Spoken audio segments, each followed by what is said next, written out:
देखिए तो अब शुरू करते हैं एक्सरसाइज 1.2। तो पहला क्वेश्चन क्या है यहाँ पे, state whether the following statement is true और फॉल्स। हमें क्या बताना है कि भाई ये जो स्टेटमेंट इन्होंने बोले ये सही है या गलत है, और जस्टिफाई करना है हमारे आंसर को। ठीक है, आंसर को भी जस्टिफाई करना है। पहली चीज देखते हैं, every irrational number is a real number. सभी के सभी इरेशनल नंबर रियल नंबर होते हैं, तो भाई एकदम ट्रू है, सही बात है, बिल्कुल सही बात है। भाई पहले वाले का क्या आ जाएगा, ट्रू आ जाएगा, है ना। थोड़ा थिकनेस बढ़ा लेता हूँ बेटा। ट्रू क्यों आ जाएगा, क्योंकि real number is the combination of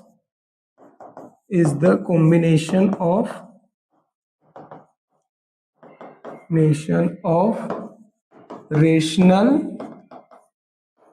and irrational. Real number किसका कॉम्बिनेशन, भाई रेशनल और इरेशनल का कॉम्बिनेशन है, तो सभी की सभी इरेशनल नंबर रियल नंबर के अंदर आएंगे, रियल नंबर होंगे। दूसरा पढ़ लेते हैं भाई, every point on the number line is of the form of M. यहाँ पे एम लिखा हुआ है क्या, केवल ये रूट एम आएगा बेटा, root M, where M is a natural number. जहां पे एम नेचुरल नंबर है, क्या सभी के सभी नंबर लाइन पे जितने भी नंबर होते हैं, नंबर लाइन जानते हो ना आप लोग, ये 0 6 क्लास से सीखे थे, है ना। राइट साइड में पॉजिटिव, लेफ्ट साइड में नेगेटिव। इस पर जितने भी ये नंबर है ये सभी रूट एम की फॉर्म में है क्या, नहीं। पॉजिटिव नंबर को आप रूट एम की फॉर्म में लिख सकते हो, लेकिन नेगेटिव नंबर को आप कभी भी रूट एम की फॉर्म में नहीं लिख सकते। क्यों नहीं लिख सकते, क्योंकि अगर आपने नेगेटिव नंबर को रूट के अंदर बंद कर दिया तो ये एक कौन सा नंबर बन जाता है, ये एक इमेजिनरी नंबर बन जाता है। एक रियल नंबर और रियल नंबर के बाद जो इमेजिनरी नंबर आता है ना, वो नंबर बन जाता है इमेजिनरी नंबर। इरेशनल भी नहीं बोलते इसको, इमेजिनरी नंबर ही बोलते हैं। ठीक है, तो ध्यान रखना, सारे के सारे जो है, तो ये जो सेकंड वाला है इसको आप कर देना फॉल्स। सारे के सारे जितने भी नंबर होते हैं नंबर लाइन के ऊपर, उनको रूट एम की फॉर्म में हम नहीं लिख सकते। पॉजिटिव नंबरों को लिख सकते हैं, लेकिन नेगेटिव नंबरों को हम नहीं लिख सकते। ठीक है, रीजन क्या दोगे, negative numbers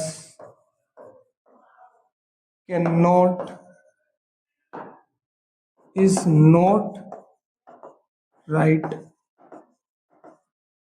in the form of root M, है ना। ये रीजन दे देना, रीजन सिंपल सा है। देखो एवरी थर्ड क्या है, every real number is a irrational number. क्या सभी रियल नंबर इरेशनल नंबर होते हैं, नहीं भाई। अगर आप ऐसा बोलते हैं कि सभी इरेशनल नंबर रियल नंबर के अंदर आते हैं, तो हम बोल सकते हैं कि हाँ भाई सारे इरेशनल नंबर रियल नंबर के अंदर आते हैं। बड़ा वाला बोला किसका, रियल नंबर का। इरेशनल नंबर सारे रियल नंबर के अंदर है, लेकिन सारे के सारे रियल नंबर जो है इरेशनल है क्या, नहीं है। कुछ रियल नंबर ऐसे हैं जो कि क्या है, रेशनल है ना। तो इसलिए जो थर्ड वाला होगा आपका, ये थर्ड वाला भी क्या हो जाएगा भाई, फॉल्स हो जाएगा। फॉल्स लिख देना।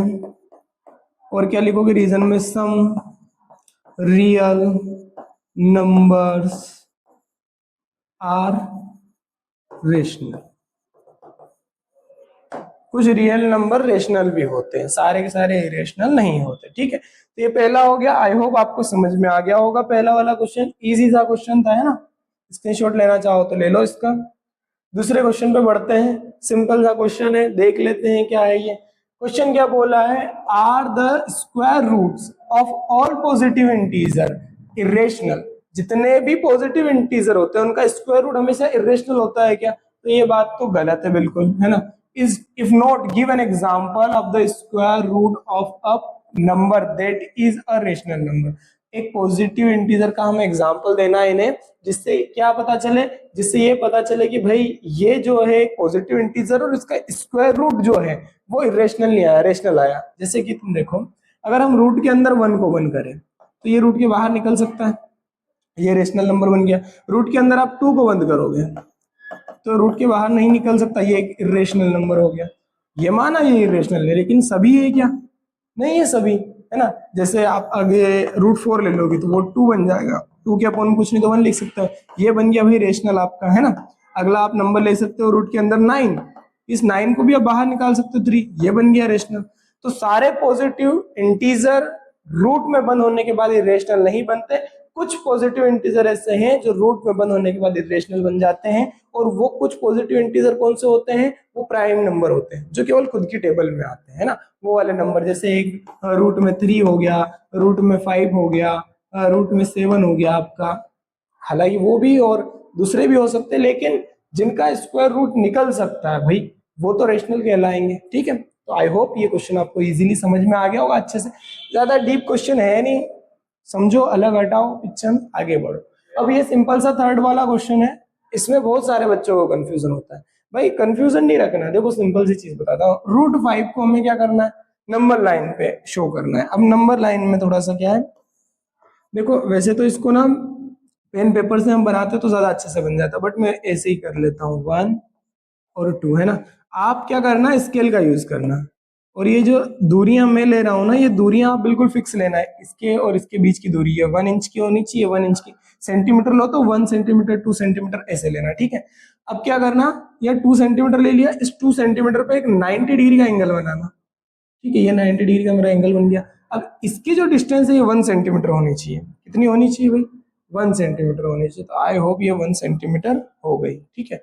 इसके बाद क्या करना, इसके बाद आप ये करना कि यहां से एक लाइन बनाना ऐसे इसके टॉप पे, ठीक है। तो यहाँ पाइथागोरस थ्योरम अप्लाई हो जाएगी। ये नीचे रहेगा 2 और इधर को रहेगा 1, तो ये वाली जो लेंथ आएगी आएगी 5। ये वाली जो आपकी लेंथ आएगी कितनी आएगी, √5। बस कुछ नहीं करना, देखो यहाँ हर चीज का यूज होगा। डी रखना अपना 90 डिग्री का एंगल बनाना, डी से ऐसे पॉइंट लगा के पूरा 90 डिग्री सही से एंगल बनाना।